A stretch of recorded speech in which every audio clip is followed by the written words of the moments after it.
Bismillahirrahmanirrahim. Assalamualaikum warahmatullahi wabarakatuh. Alhamdulillahirabbil alamin. Wassalatu wassalamu ala asyrafil anbiya'i wal mursalin sayyidina wa habibina wa syafi'ina wa qudwatina Muhammadin wa ala alihi wa sahbihi wa man tabi'ahum bi ihsan ila yaumiddin. Tsumma amma ba'd. Jamaah sekalian yang dimuliakan Allah Subhanahu wa taala, kita lanjutkan kajian kita pada kesempatan pagi hari ini.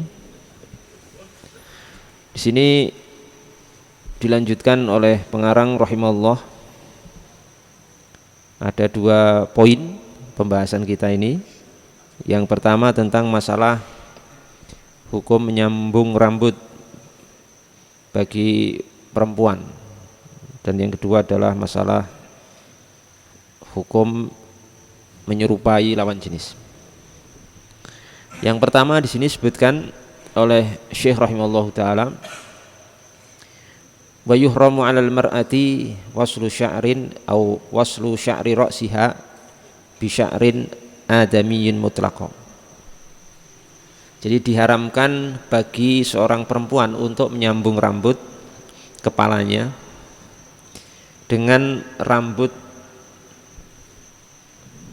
manusia secara mutlak. Jadi hukumnya haram seorang perempuan menyambung rambutnya, perhatikan tapi dengan rambut manusia. Dengan apa? Rambut manusia. Ini hukumnya haram. Disebutkan di sini baik diizinkan oleh az-zauj, diizinkan oleh suami ataupun tidak, sama hukumnya.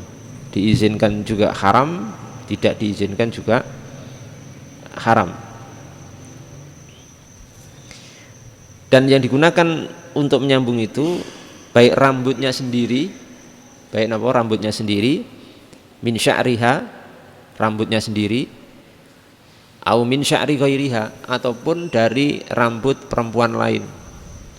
Pokoknya intinya niku kalau yang digunakan untuk menyambung itu rambut manusia, baik dari rambutnya sendiri yang misalkan bodol kemudian dikumpulkan kemudian disambung lagi, atau apa?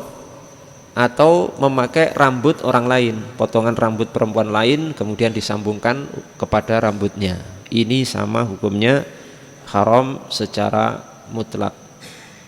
Haram secara mutlak, baik diizinkan suami ataupun tidak.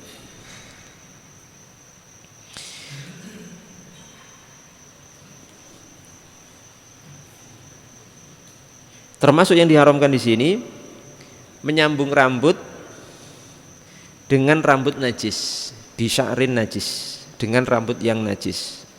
Bagaimana itu rambut najis? Rambut najis itu contohnya rambut dari hewan yang mati atau menjadi bangkai. Niku rambutnya apa? Najis. Jadi misalkan ada hewan himar atau kuda tapi mati jadi bangkai. Jadi karena sakit tertentu mati jadi bangkai. Lain rambut ekornya niku atau rambutnya niku ikut najis. Paham nggih? Ikut najis niku. Jadi itu tidak bisa dan tidak boleh digunakan untuk apa? Menyambung rambut, karena rambutnya bangkai itu najis. Jadi bangkai niku hukumnya najis, Pak. Bangkai apapun, bangkai ayam, bangkai kambing, bangkai sapi, kalau bangkai tidak disembelih dengan cara syar'i itu namanya bangkai. Niku fisiknya niku najis, termasuk rambutnya najis. Rambutnya, bulunya niku juga najis. Jadi misalkan ada ayam mati niku bulunya pun apa? Najis. Itu najis. Maka di sini ketika seorang wanita kemudian menyambung rambutnya dengan rambut hewan yang najis, karena mungkin hewan itu dari bangkai hewan, bangkai apa? Kuda atau bangkai semisalnya, maka juga haram hukumnya. Paham betul ini? Paham sampai sini? Hukumnya apa? Haram. Termasuk yang haram niku haram. Najis itu sebenarnya sesuatu yang bulu bulu hewan yang lepas dari jasadnya niku juga najis sebenarnya dalam pandangan para ahli fikih. Ya, misalkan bulu kucing itu kalau lepas copot niku najis Pak sebenarnya. Cuma kalau kucing itu ma'fu, termasuk najis yang ma'fu niku dimaafkan karena kucing itu termasuk hewan rumahan yang sering mondar-mandir dan berinteraksi dengan kita, maka itu tidak najis. Kalau niku bukan tidak najis, dimaafkan, najisnya ma'fu. Tapi kalau hewan lain yang tidak punya sifat seperti kucing, bukan hewan rumahan yang sering berinteraksi dengan kita, maka ketika rambut atau bulunya niku lepas, niku hukumnya najis. Seperti kalau hewan itu bagian anggota tubuhnya terpotong, misalnya masih hidup ya, dalam kondisi masih hidup, enten kambing hidup, kemudian kupingnya dipotong, maka potongan dari kuping kambing yang masih hidup ini hukumnya apa? Bangkai. Kalau bangkai berarti apa? Najis. Paham ya? Kalau dipotong dalam kondisi masih hidup, jadi potongan ini ku bangkai, dan bangkai berarti najis. Kecuali jamaah sekalian, penyambungan rambut itu dilakukan oleh seorang wanita bisy'irin tohirin, dengan rambut yang suci, dengan rambut suci, maka boleh. Kalau nyambungnya rambut itu dengan rambut yang suci, maka boleh. Contohnya apa? Contohnya seperti rambut kuda yang muzakka, rambut kuda yang kuda niku disembelih dengan jalan syar'i, disembelih benar sesuai syariat, maka niku mati, berarti bukan bangkai. Kalau bukan bangkai berarti suci. Maka bulu kuda niki yang disembelih dengan jalan yang benar syar'i, maka niku rambutnya suci. Maka kalau seperti ini boleh wanita itu menyambung rambutnya dengan rambut seperti ini. Ya tidak ada kuda, mungkin bulu-bulu yang lain kurang tidak paham ya masalah dunia sambung menyambung rambut. Tapi intinya kalau menggunakan rambut yang suci, apa? Dari hewan, yang penting bukan manusia ya. Paham betul ini? Kalau menyambung rambut dari rambut manusia tadi sudah mutlak haram.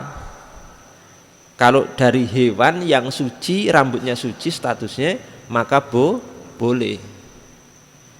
Bisy'irin atau bisya'rin farasin atau bisya'ri farasin mudzakka. Tapi kalau untuk perempuan yang sudah bersuami, itu syaratnya bi'idni zaujin, harus dengan izin daripada suami.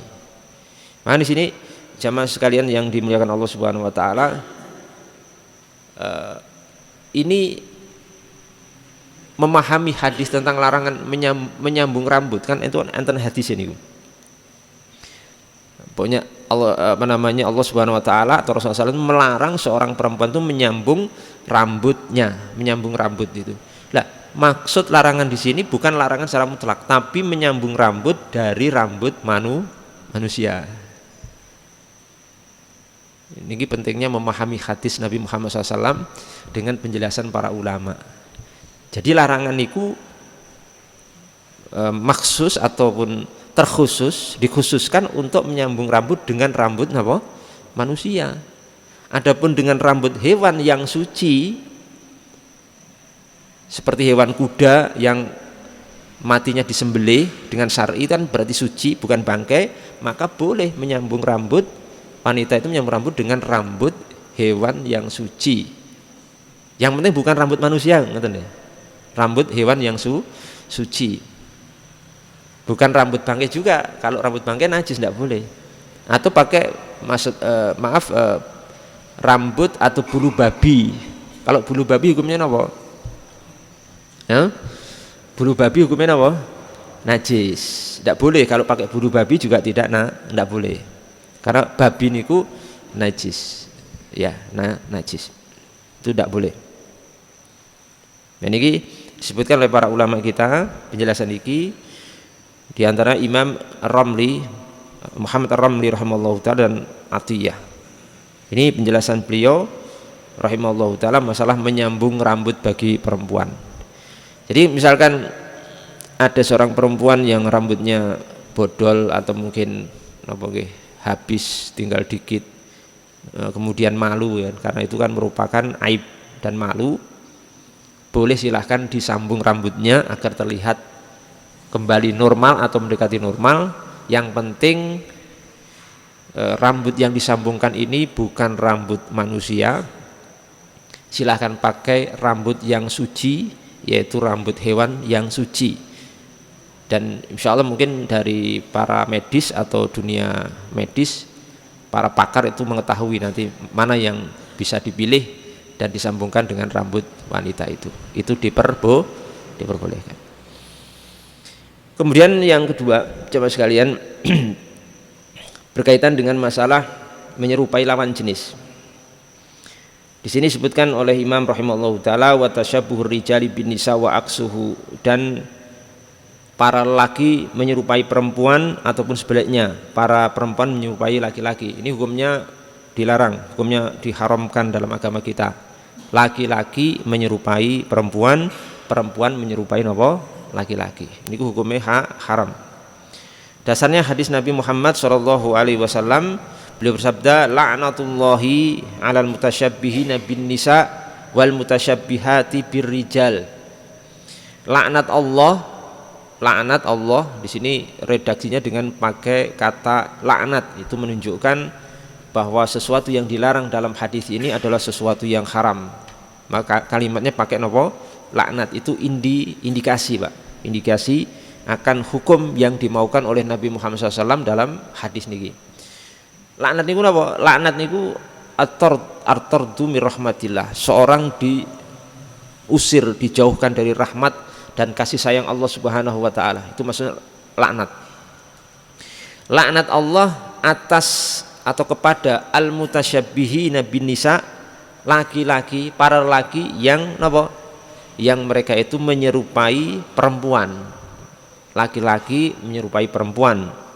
Wal mutasyabbihat birrijal, dan para perempuan yang menyerupai laki-laki itu mendapatkan laknat dari Allah Subhanahu wa taala. Jadi tidak boleh, niku hukumnya haram. Ya. Karena kalau laki-laki kodrate ya laki-laki, kalau perempuan harus perempuan. Jangan menyerupai lawan jenis. Maksudnya menyerupai di sini tasyabbuh di sini maksudnya yatakhallaquna bi akhlaqin nisa wa harakatihim wa kadzal aqs. Maksud menyerupai enten mriki adalah berakhlak, bertingkah laku, berfashion dengan akhlak atau fashion perempuan, laki-laki niku. Atau gerakan waharokatihin, dan gerakan-gerakan melambe, tapi laki-laki melambe, melakune gitu, jalane bahasanya bukan melenggak-lenggak, melambe. Jadi kan perempuan ngaten, jadi laki-laki tapi jalane gial-gial melenggak-lenggak ngaten. Nek gerakan tangannya ngeten gitu. Kan geplek kancane men ya. Niki kan melambe, blek ngaten kan seharusnya perempuan. Lah laki-laki itu ngeten. Terus cara bicarane nggih mendayu-dayu gitu.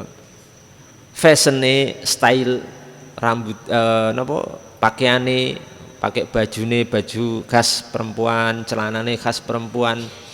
Sepatune itu loh, sepatu laki-laki pakai hak. Pakai sepatu berhak, enten hak di bawah niku lho. Ya bawah bagian belakang niku. Niki mal'un, ya mal'un. Orang seperti ini mal'un, dilaknat oleh Allah Subhanahu wa taala, wa na'udzubillah. Kita berlindung pada Allah Subhanahu wa taala. Jadi itu tidak boleh seperti itu. Atau sebaliknya sama. Kalau perempuan ke laki-laki, tomboy, semuanya serba pakai pakaian laki-laki, tingkah lakune laki-laki, potongan rambutnya laki-laki. Ya, ini sama Pak. Dan ini bukan dosa kecil Pak, tapi dosa apa? Dosa besar. Makanya tadi laknatullahi, sebenarnya laknat, mal'un, dilaknat oleh Allah Subhanahu wa taala akan perilaku seperti ini. Karena ini mencederai kodrat Allah Subhanahu wa taala. Kita alhamdulillah sudah diciptakan sebagai laki-laki, maka itu harus dipenuhi dan diikuti kodrat kita sebagai laki-laki. Perempuan juga begitu. Perempuan sudah dikodratkan, diciptakan perempuan, kok malah menjadi laki-laki. Makanya ini untuk info untuk bapak-bapak itu nek di rumah niku jangan sampai juga memakai sesuatu yang khusus bagi perempuan istri nih. Barang-barang istrinya pun dipakai.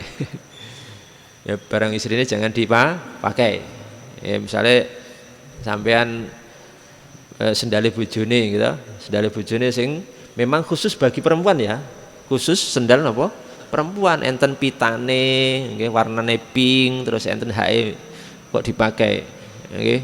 Jangan dari atau sampean di rumah kok jilih dasterin apa? Istrine. Cuma misale gitu. Tidak boleh. Berbeda kalau sesuatu niku berserikat bainar rijali wan nisa. Ada sesuatu yang itu berserikat dipakai laki-laki perempuan, betul apa-apa. Sendal jepit umum laki-laki pakai, perempuan pakai, kita pakai tidak masalah, gitu.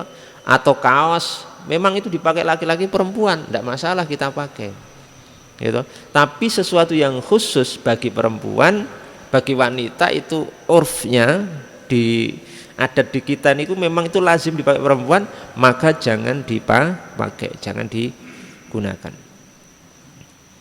Dan ini jamaah yang dimuliakan Allah Subhanahu wa taala cukup lumayan menjamur perilaku ini, perilaku menyerupai lawan jenis, khususnya laki-laki yang menyerupai perempuan ini. Dan ini memang harus diingatkan ya, harus didakwahkan benar-benar kepada kaum muslimin di majelis-majelis ilmu, apalagi di mungkin sekarang ini di platform media sosial, di berbagai media yang bisa kita gunakan untuk mendakwahkan. Karena ini bukan sesuatu yang remeh nggih, mboten sesuatu yang ben wes biar sajalah itu ndak boleh, bukan. Itu kemungkaran, Pak. Kemungkaran yang memang harus diingkari, harus disampaikan. Kalau nanti itu dilaknat ya, dilaknat oleh Allah Subhanahu wa taala, itu kasihan dia seorang muslim tapi dilaknat oleh Allah Subhanahu wa taala. Dan itu penyakit, nanti bisa nular, Pak. Penyakit seperti itu bisa nular. Perilaku menyerupai lawan jenis itu bisa menular kepada orang lain yang sebelumnya enggak seperti itu, bisa nular itu. Apalagi nyun pangapunten di dunia entertain, di dunia artis itu ngeri, Pak. Seperti itu ngeri sekali. Karena kula punya kenalan orang seperti itu, jadi dunianya seperti apa itu kita tahu. Langsung diceritani orang yang memang terlibat dan masuk di dunia seperti itu. Sangat rentan sekali orang itu berubah dari asalnya begitu gagah bisa jadi melambai, jadi perempuan. Nanti ya arah-arahnya ke situ. Terus homoseks, lesbi, LGBT dan seterusnya. Nauzubillah min dzalik. Umat Islam harus membersihkan dan menjaga generasinya dari perilaku-perilaku yang diharamkan oleh Allah Subhanahu wa taala dan Rasulnya Muhammad sallallahu alaihi wasallam. Ada pertanyaan ngeten. Bagaimana Ustadz kalau orang terlahir kok sudah melambai, Ustadz? Jadi memang kayak dari lahir pun melambai niku. Enten mboten niku? Ada kan seperti itu. Bagaimana Ustadz itu? Laki-laki tapi sejak lahir itu sejak kecil udah melambai. Sudah kayak gitulah. Cara ngomongi, cara jalani, berbagai halnya itu sudah kayak perempuan padahal laki-laki. Itu bagaimana? Jawabnya tetap harus dilawan, itu penyakit, dilawan semampunya sesuai dengan apa yang dia bisa usahakan. Pokoknya yang penting berusaha keras, terus berusaha dan mengobati ke psikiater atau mungkin ke dokter yang memang punya keahlian di bidang seperti itu, atau mendekati para ustadz, para guru ulama atau para kiai, para masyayikh untuk minta nasihat, terus dilawan itu, dan insya Allah bisa. Insya Allah bisa, pelan-pelan bisa, asal punya niat untuk mengubah kepada kodrat aslinya, oh laki-laki, oh perempuan. Kalau memang sudah berusaha keras tapi masih tersisa melambai-lambai sedikit gitu, mungkin nggak bisa dihilangkan 100%, masih ada sedikit-sedikit. Kalau seperti itu sudah di luar kemampuannya, sudah berusaha keras, maka itu insya Allah dimaafkan oleh Allah Subhanahu wa Ta'ala. Memang ada Pak, enten sing memang tidak bisa 100% bersih nih, ada orang seperti itu. Dibersihkan susah sekali, maka seperti ini insya Allah sudah diampuni. Tapi yang penting sudah berusaha dan memang tidak pengen seperti itu. Jangan sampai malah kalau yang menyengaja itu lain sekali. Jadi memang sudah berusaha tapi masih ada sisa-sisanya. Ngomongnya nggak bisa tegas gitu loh, ya mesti ada rada melembek, mendayu-dayu, ada dihilangkan susah 100%. Ini pun diampuni lah, sudah berusaha semaksimal mungkin, fa insya Allah sudah. Karena saya juga punya teman tuh seperti itu, nggak bisa Pak 100% dibersihkan mboten saged, tapi dia sudah berusaha, tapi kadang kambuh nggak sengaja ngomong itu, nggak sadar nek ngomong itu seperti perempuan, padahal pas ingat terus lagi, tapi kadang kambuh lagi seperti itu. Paham gini ya? Bisa dipahami? Paham ya? Alhamdulillahirabbil alamin. Jadi niku seputar masalah yang sudah kita sebutkan, semoga bermanfaat untuk kita semuanya. Nggih.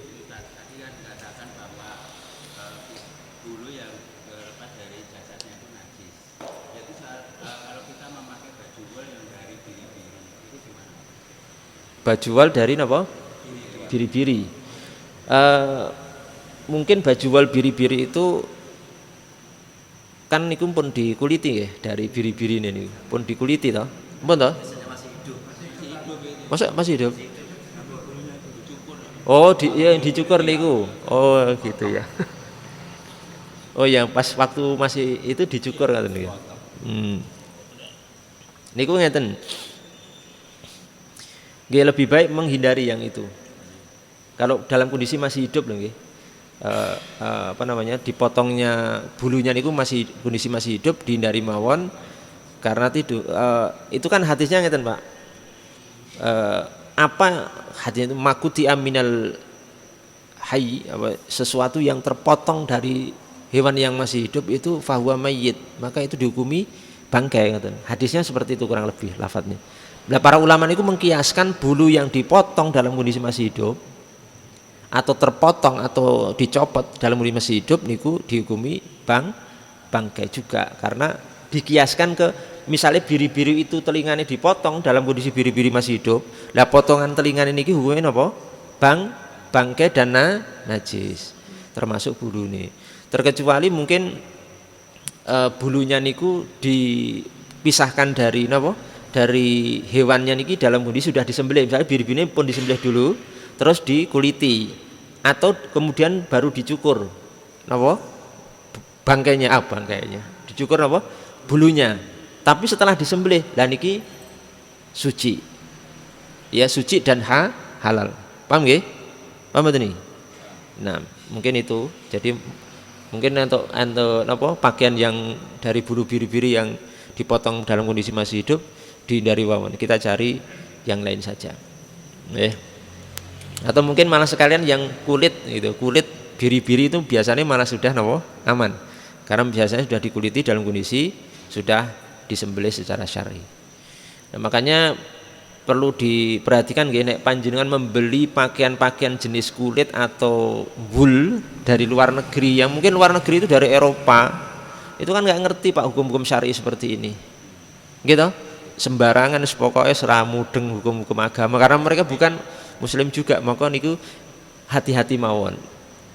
Saya pernah dikasih jaket hadiah dari seorang pelaut ke Eropa ya, kapal pesiar itu kadang ke Kolombia, ke Prancis, Spanyol, ke Amerika. Saya berpikir juga perlu hati-hati nih karena yang belinya di luar negeri. Ya, niki mungkin sekedar saran mawon untuk kita sekalian. Paham nggih? Bisa dipahami? Nggih. Demikian, mudah-mudahan bermanfaat untuk kita semuanya.